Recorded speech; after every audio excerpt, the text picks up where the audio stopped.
আপনারা কি ভেতরে আটকে ছিলেন?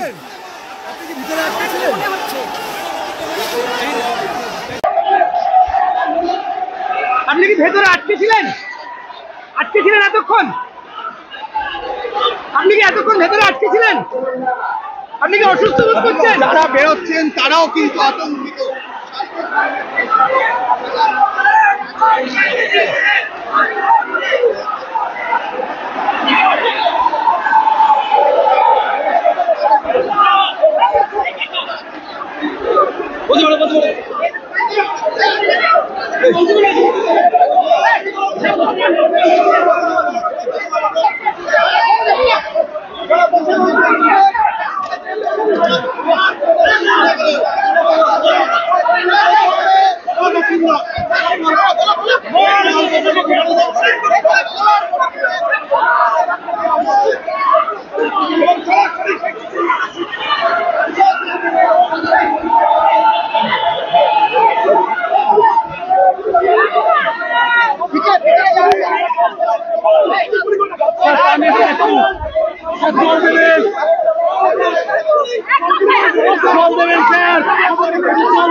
আমার পা চাপা পড়ে গেছে গ্রিলের নিচে আমার পা চাপা পড়ে গেছে, কিন্তু তারপরে ওই প্রশাসন, এই পুলিশ বাহিনী এটার উপর চেপে দাঁড়িয়েছিল, ওঠানোর চেষ্টা করেনি। প্লিজ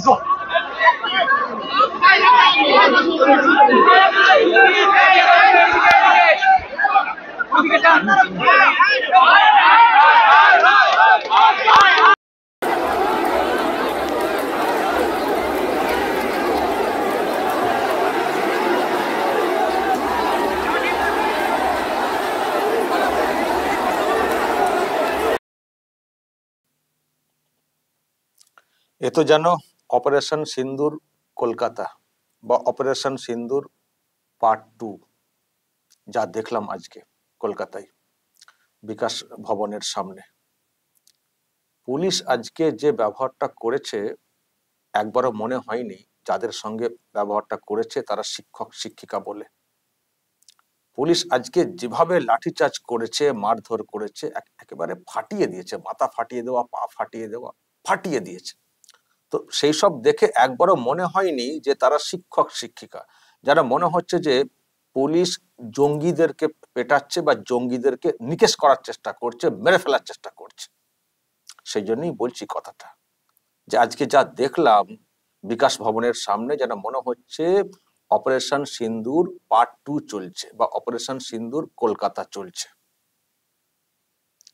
কারণ পুলিশের আজকের আচরণ এতটাই জঘন্য ছিল যেন জঙ্গি হিসেবে শিক্ষক শিক্ষিকাদেরকে মেরে শেষ করে দেওয়ার চেষ্টা করছে। অত্যন্ত দুঃখের, দুর্ভাগ্যের। প্রিয় দর্শক, আমি শফিকুল ইসলাম এবং আপনারা দেখছেন আরামবাগ টিভি। আমি তো সব ভিডিও দেখাতে পারিনি, যাচ্ছে তাই কাণ্ড। কারো পা থেকে রক্ত ঝরছে, কারো মাথা ফেটে রক্ত ঝরছে, কেউ অজ্ঞান হয়ে পড়ে রয়েছেন, কেউ অন্যরা জল টল দিচ্ছেন, কেউ আর্তনাদ করছেন, চিৎকার করছেন, যাচ্ছে তাই কাণ্ড। আর আমি ভাবছিলাম তাদের কথা, পরিবারে যারা আছেন, টিভিতে তো সব লাইভ দেখানো হচ্ছে, তাদের মধ্যে কি চলছিল বিষয়টা। যখন টিভিতে দেখা যাচ্ছে বাড়ির ছেলেটার পা দিয়ে রক্ত ঝরছে, কান্নাকাটি করছেন বা সেন্সলেস হয়ে গেছে, সেসব দেখে টিভিতে তারা কি ভাবছেন পরিবারের, অনেকের তো বিয়ে শাদী হয়ে গেছে, ওয়াইফ আছেন বাড়িতে, বাচ্চারা আছে, তারা শুধু জানি না তারা আজকে কিভাবে কাটিয়েছে বা কাটাচ্ছেন। খুব খুব খুব খুব খারাপ লাগার মতো সব ভিডিও আসছিল। আমি তো দর্শক আবারও বলছি, আমি দেখাতে পারছি না, এতটাই সেন্সিটিভ আমার মনে হয়েছে যেভাবে আজকে পুলিশ লাঠিচার্জ করেছে। আমি এই রকম শিক্ষক শিক্ষিকাদের উপরে আরেকবার কসবাতে হয়েছিল, কিন্তু এতটা জঘন্য লাঠিচার্জ আমি কিন্তু এই রকম দেখিনি। যেন পুলিশ প্রতিজ্ঞা করে ফেলেছিল যে মেরে ফেলবো, কয়েকটাকে মেরে ফেলবো। সেই জন্যই তো বলছি, পুলিশের আজকের আচরণ দেখে একেবারেই মনে হয়নি যে সাধারণ মানুষ বা শিক্ষক শিক্ষিকা ছেড়ে দিলাম, সাধারণ মানুষ বলে মনে হয়নি। তাদের কাছে যেন মনে হয়েছিল সব জঙ্গিরা গিয়ে বিকাশ ভবনকে ঘিরে ফেলেছে, সেই জন্য চলো মেরে শেষ করে দিই, একটাকে মেরে দেবো, বাকিগুলো পালাবে। এই টাইপের মানসিকতা আজকে আমরা দেখলাম পুলিশের। কিন্তু পুলিশ কি নিজের ইচ্ছাতে করেছে? পুলিশের যারা ওখানে ছিলেন তারা কি নিজের ইচ্ছাতে করেছেন? না, ডিরেকশন এসছে উপর থেকে। কোত্থেকে? নিশ্চয়ই কালীঘাট থেকে এসছে। আবার কি পুলিশ মন্ত্রী না চাইলে পুলিশ এই ধরনের বিহেভ কখনো করতে পারে? পুলিশ মন্ত্রী মমতা বন্দ্যোপাধ্যায় না চাইলে এই ধরনের আচরণ, যে শিক্ষক শিক্ষিকা যারা গেছেন তাদেরকে ফাটিয়ে ফেলো মেরে, এত সাহস হয় কখনো পুলিশের যারা ওখানে আছেন? নিশ্চয়ই নির্দেশ দেওয়া হয়েছিল কালীঘাট থেকে, মেরে ফাটিয়ে দাও। ফাটিয়ে দেওয়া হয়েছে পুলিশের তরফ থেকে। আমি তো আজকে সেই বক্তব্যটা খুব মনে করছিলাম, দর্শক আজকে শোনাবো আপনাদেরকে। যখন এর আগে একটা অবস্থান নেওয়া হয়েছিল তখন মুখ্যমন্ত্রী জেলাতে ছিলেন, জেলাতে থেকে বলেছিলেন যে আমি যদি কলকাতায় থাকতাম 1 মিনিট 1 সেকেন্ডে সব করে দিতাম, বলেছিলেন না? তো আজকে উনি কোথায় আছেন? কলকাতায় না বাইরে কোথাও জেলাতে রয়েছেন? এরকম তো কোনো খবর নেই কলকাতার বাইরে উনি আছেন বলে। তো কলকাতায় আপনি যখন আছেন তাহলে কেন আজকে পুলিশকে এরকম করতে হলো? আপনি আপনার বিরাট দক্ষতা, 1 সেকেন্ডে 1 মিনিটে সব সমাধান করে দেবেন, তো আপনি কেন এখানে এসে সমাধান করেননি? কেন পুলিশ পাঠিয়ে আজকে এরকম মারধরটা করিয়েছেন? তাহলে আপনার উদ্দেশ্যটা কি? নাকি ভয় পান এইসব যারা আছেন যোগ্য, যারা শিক্ষক শিক্ষিকা, তাদেরকে ফেস করতে সামনাসামনি ভয় পান? এই কিছু লোককে ফিট করে একটা মঞ্চ বেঁধে নেতাজি ইন্ডোর স্টেডিয়ামে, সেখানে একটা সেফ জোন থেকে বক্তব্য রাখবো, তারপর সুরসুর করে পালিয়ে যাবো, সামনাসামনি ফেস করবো না, ভয় পান? খুব তো সাহস দেখিয়েছিলেন, 1 মিনিট আমি সমাধান করে দিতাম। আমি দর্শক ওই বক্তব্যটা আজকে একবার শোনাবো, কি ধরনের ফুটানিটা দিয়ে করেছিলেন যখন একটা এরকম হয়েছিল এর আগে অবস্থান। সেই সময় মানে এসএসসি ভবনের সামনে যেটা করা হয়েছিল, উনি সেদিন অনেক ফুটানি করেছিলেন। আমি দর্শক আপনাদেরকে দেখাতে চাই, সেটা সম্ভবত 22শে এপ্রিল ছিল। 22শে এপ্রিল উনি কি বলেছিলেন দর্শক, আমি আপনাদেরকে একটু জাস্ট শোনাই উনার ফুটানিটা, তাহলে বুঝতে পারবেন, রিলেট করতে পারবেন যে উনি ফাঁকা মাঠে কত বুলি আওড়ান, আর সামনাসামনি ফেস করার সাহস নেই বা অন্য কোনো উদ্দেশ্য আছে। আমি দর্শক আপনাদেরকে জাস্ট ওই পার্টটা আমি দর্শক আপনাদেরকে শোনাই, তারপর আমি অবশ্যই ব্যাখ্যাতে আসবো। আমি গতকাল সন্ধ্যা থেকে কমপক্ষে 10 বার ফোনে কথা বলেছি। আমি কলকাতায় থাকলে হয়তো 1 সেকেন্ডে মিটিয়ে দিতে পারতাম, কিন্তু যেহেতু আমি মিদনাপুরে আছি, আমি রাত 12টা পর্যন্ত কথা বলেও দেখছি কেউ রিজিড আছে। উনি নাকি কলকাতায় থাকলে একেবারে মিটিয়ে দিতেন। তো কলকাতায় তো আপনি আছেন, আপনি তো আজকে তো কোথাও বাইরে কোথাও নেই বলে তো আমার তো এরকম জানা নেই দর্শক। উনি কি আছেন, বাইরে আছেন? কলকাতায় আছেন নিশ্চয়। তো কলকাতায় আছেন তাহলে কি করে আপনি আছেন কলকাতায়, তারপরেও কি কেন এরকম হলো? কেন আপনি এসে একটা সমাধান করতে পারলেন না? অনেক কি সমস্যা হয়েছিল? ওখানে বিকাশ ভবনকে ঘেরাও করে রাখা হয়েছিল, কাউকে বেরোতে দেওয়া হবে না বলা হয়েছিল। কেন? ওনাদের কতগুলো প্রশ্ন রয়েছে যে আমাদের যে চাকরি চলে গেল, কাদের জন্য গেল? তো যাদের জন্য চাকরিটা চলে গেল, তারা যে অর্ডারের পুনর্বিবেচনার জন্য আবার সুপ্রিম কোর্টে অর্ডার করেছে, এই সুপ্রিম কোর্টে ফাইল করেছে, তো আমাদের সঙ্গে কেন আলোচনা করা হলো না? কি বিষয়ে কি অ্যাকচুয়ালি বলতে চাওয়া হয়েছে? আমাদেরকে ধোঁয়াশায় রেখে তো সর্বনাশ করে দিয়েছে। এরপর যখন অ্যাপিল করা হচ্ছে, আমাদেরও কথা ছিল যে অ্যাপিল করতে হবে, যে অর্ডারটা করেছে সুপ্রিম কোর্ট সবার চাকরি বাতিল, তো সেটাকে পুনর্বিবেচনা করার জন্য আমরাও ফাইল করতে চাই, যে ফাইল করা হোক। তো আমাদের সঙ্গে কোনো আলোচনা করা হবে না যে এক্স্যাক্টলি কি চাওয়া হচ্ছে, কি বলা হচ্ছে? তার মানে নিশ্চয়ই কিছু আবার নিজেদের স্বার্থে কিছু করার চেষ্টা করবেন। সেই অযোগ্যদের চাকরি বাঁচানোর জন্য একটা কিছু ফান্ডা করতে যাবেন, ফের আবার আরো সর্বনাশ হয়ে যাবে, কাপিলে একেবারে শেষ পেরে পোতা হয়ে যাবে, আর কোনো জায়গা থাকবে না, অপশন থাকবে না পুনর্বিবেচনা করার জন্য আবেদনের। তো আমাদের সঙ্গে কেন আলোচনা করলেন না? এক। আর দ্বিতীয়ত, পরীক্ষার বিজ্ঞপ্তি প্রকাশ করা হবে বলা হচ্ছে, কিসের পরীক্ষা? কেন পরীক্ষা? আমরা তো যোগ্যতার নিরিখে চাকরি পেয়েছি, আপনি অযোগ্যদেরকে বাঁচানোর জন্য এইসব করেছেন, আরো কত কি করছেন। কিন্তু আমরা যোগ্যতার নিরিখে চাকরি পেয়েছি, তো আমরা আবার কেন সেই পরীক্ষাতে বসবো যেটার বিজ্ঞপ্তি আপনারা প্রকাশ করতে চলেছেন? তাহলে কি বিজ্ঞপ্তি প্রকাশ করছেন, কি করছেন না করছেন, সেটাও তো আমাদের তো একটা জানার ব্যাপার আছে, তো যাতে আমাদের চাকরিটা নিশ্চিত হয়, সেটাও তো জানার ব্যাপার আছে।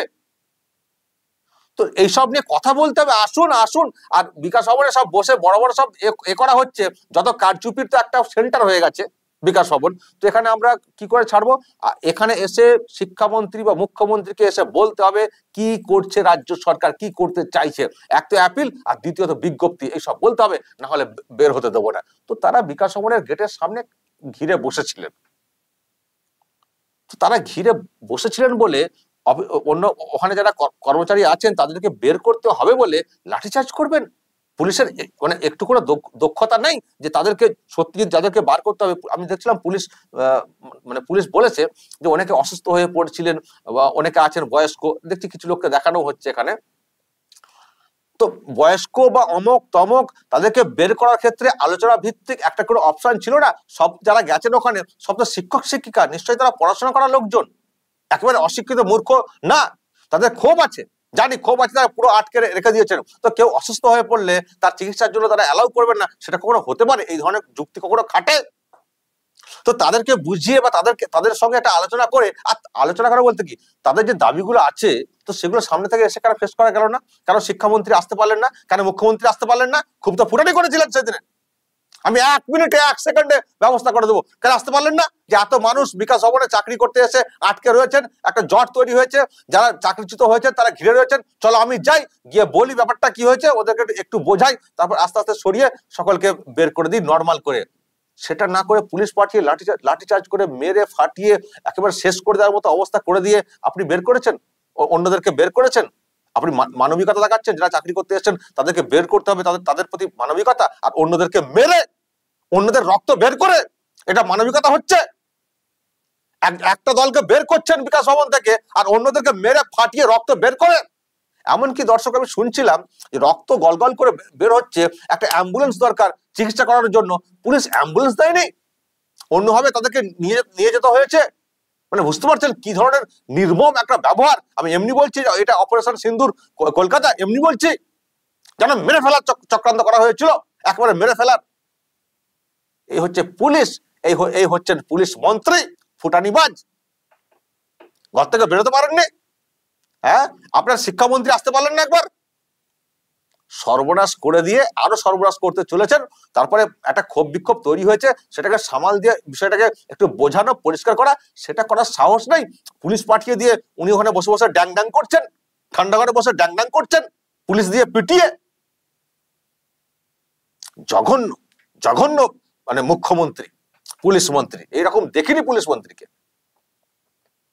দর্শক যা দেখলাম আজকে, যারা শিক্ষক শিক্ষিকা করে গেছেন, যেভাবে আজকে মারধর করা হয়েছে, আমি জানি না ওনারা কিভাবে কি সব মুভমেন্ট করতে পারবেন। তবে আমি যেটা বলে আসছি, যা দেখতে পাচ্ছি, শিক্ষক সমাজকে যেভাবে পেটানো হচ্ছে, এটা পুরো শিক্ষক সিস্টেমটাকে পেটানো হচ্ছে। শিক্ষকদেরকে পেটালে স্কুলগুলো কি করে চলবে? স্কুলের ছেলেমেয়েরা, বাড়ির ছেলেমেয়েরা কোথায় পড়তে যাবে? তার মানে পুরো কোলাপস করে যাচ্ছে, পুরো কোলাপস করে যাচ্ছে। আর কিন্তু বিলম্ব নয়, আর বিলম্ব নয়। এবং যেভাবে সরকার মানে দাঁত নখ বের করছে, এ একেবারে অমানবিক, নির্মমতা, মমতা না নির্মমতা। সুতরাং একে উৎখাত করা খুব প্রয়োজন। যে মুভমেন্ট ওনারা করছেন, আমি তো বলবো, আমি জানি না সেরকম প্ল্যাটফর্ম তৈরি হবে কিনা, মাস মুভমেন্টের প্রয়োজন রয়েছে, মাস মুভমেন্ট, দল মত নির্বিশেষে সকলকে একসঙ্গে রাস্তায় নামা খুব প্রয়োজন রয়েছে। কিন্তু এখানে একটা প্রবলেম তৈরি হয়, এখানে পলিটিক্যাল একটা বিভাজন চলে আসে। কেউ না কেউ এসে বলেন আমরা অমককে নেবো না, তমককে নেবো না। এখান থেকে কি হয় জানেন তো, মুভমেন্ট গুলো থেমে যায়। আর পার্টির ইনভলভমেন্টের প্রয়োজন রয়েছে, সবটাই নিজেরাই করব এটা হয় না, একটা তাদের একটা লিমিটেশন থাকে। এই যে আজকে যেভাবে ছত্রভঙ্গ করে দেওয়া হয়েছে, তারা কি করে আবার মানে তাদের মধ্যে ঐক্য আসবে, নিজেদের মধ্যে মিটিং হবে, আমি জানি না। সবাই ছত্রভঙ্গ হয়ে গেছেন, ফলে তাদের প্রোগ্রাম কন্টিনিউ করা বড় আকারে এটা কিন্তু খুব মুশকিল হয়ে যায়। ফলে এখানে পলিটিক্যাল পার্টির ইনভলভমেন্টও প্রয়োজন রয়েছে বলে আমার কোথাও মনে হয়। যারা বিরোধী পার্টি করেন, করুন, সবাই মিলে করুন, কিন্তু অচ্ছুত করে না, কাউকে অচ্ছুত করে না, সবাই মিলে করুন।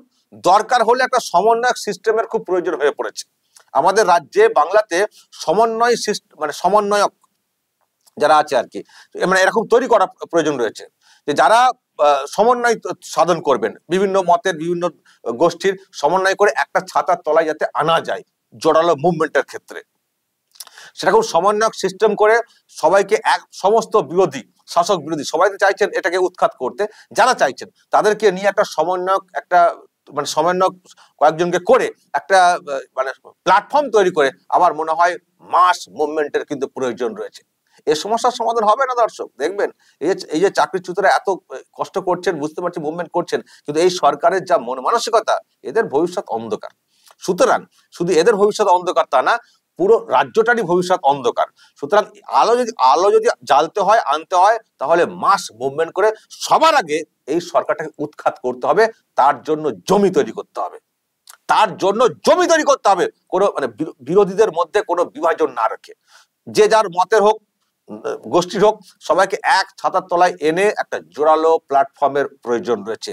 তার জন্য আবার বলছি, সমন্বয়ক সিস্টেম করে, কিছু সমন্বয়ক তৈরি করে, যারা বিভিন্ন গোষ্ঠী পার্টির মধ্যে সমন্বয় সাধন করে চলবেন, তাদেরকে এক ছাতার তলায় এনে শাসক বিরোধী একটা স্ট্রং প্ল্যাটফর্ম তৈরি করতে মানে পারা যাবে। এই রকম কিছু করতে হবে, তবেই কিন্তু একে উৎখাত করা সম্ভব। নাহলে এরা বুঝে গেছে আমরা লাঠিচার্জ করবো, যাই করবো, একটা সময় আমরা সব সামলে নেবো, ও বিরোধীদের মধ্যে বিভাজন তৈরি করে দেবো, সব সামলে নেবো, একে তাকে ধরে নেবো। তাই হয়েছে তো, অনেক মুভমেন্ট দেখেছেন, চোখের সামনে শেষ হয়ে গেছে। আবার দেখবেন এদেরকে কি করে ফাঁসানো হবে, কালকেই দেখবেন। এই যে এত লাঠিচার্জ করা হয়েছে, তো কালকেই শুনবেন পুলিশের এত লোক জখম, এতজনকে হাসপাতালে ভর্তি করা হয়েছে, এর চোখটা নষ্ট হওয়ার মুখে, এর মাথাতে 3টে সেলাই পড়েছে, তাই পুলিশ লাঠিচার্জ করেছে। দেখবেন ঘুরিয়ে সব কেস দেওয়া হবে, পুরো উল্টো হবে, সাফাই দিয়ে দেওয়া হবে। ফলে এই সরকারের যে কৌশল, সে আমাদের জানা হয়ে গেছে, এই যে কৌশল জানা হয়ে গেছে। ফলে এইরকম তো বারবার চলতে পারে না। আর বিরোধীদের বিভাজনের সুযোগে বারবার আমরা ক্ষমতায় টিকে থাকবো, এটা তো হতে পারে না। ফলে সমন্বয়ক সিস্টেমে একটা ছাতার তলায় প্রত্যেকটা দল, মত, গোষ্ঠীর আসা প্রয়োজন হয়ে রয়েছে। এখন সেই কাজটা কারা করবেন সেটাও একটা দেখার। তবে এই যে মুভমেন্ট শুরু হয়েছে, এটাকে ধরে নিয়েই মুভমেন্ট কিন্তু জোরালো ভাবে গোটা রাজ্য জুড়ে করা উচিত, সেটাকে বলতে পারি। দর্শক বলবেন অপারেশন সিন্দুর কলকাতা যেটা বললাম, খুব কি ভুল বলেছি? আপনারা বলবেন যা বলার কমেন্ট বক্সে। নজর রাখবেন আরামবাগ টিভিতে।